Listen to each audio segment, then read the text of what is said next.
Reading of the day. From the book of the prophet Ezekiel.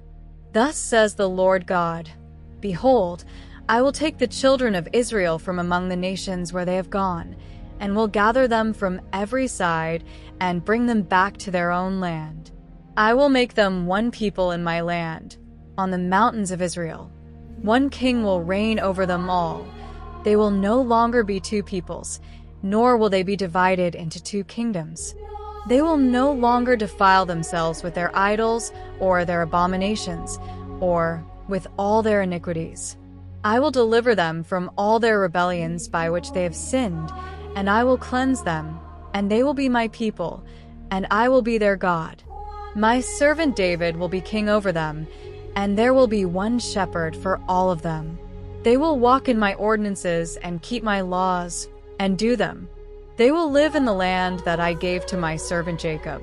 In the land where their fathers lived, they and their children's children will live forever, and my servant David will be their king forever.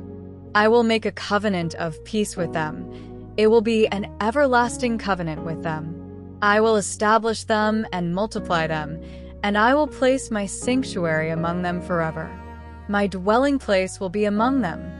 I will be their God, and they will be my people. The nations will know that I am the Lord who sanctifies Israel, when my sanctuary is among them forever. Gospel of the Day. From the Gospels according to John.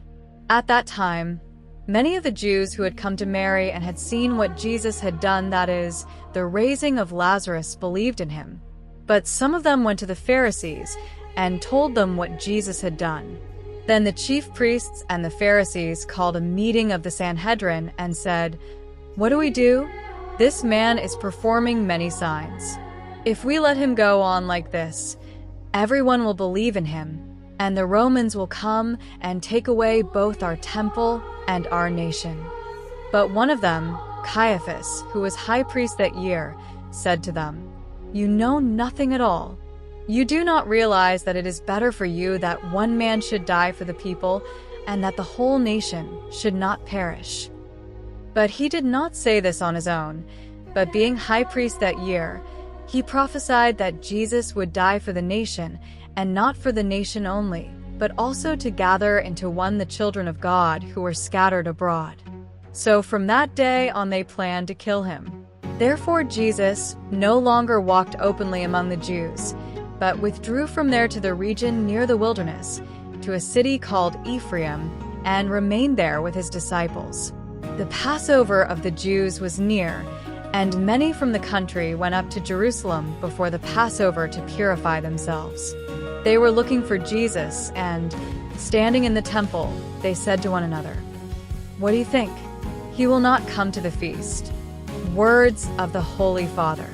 After the resurrection of Lazarus, what we heard today, many Jews went there to see the sisters and Lazarus, but some went to see how things were to report them, and some of them went to the Pharisees and told them what Jesus had done at that moment.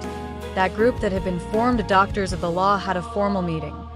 This is very dangerous. We must make a decision. What do we do? This man performs many signs. They recognize the miracles. If we let him continue like this, everyone will believe in him. There is danger. The people will follow him. They will separate from us. Thus they spoke among themselves. One of them, Caiaphas, was the high priest and makes the proposal. Let's get rid of him.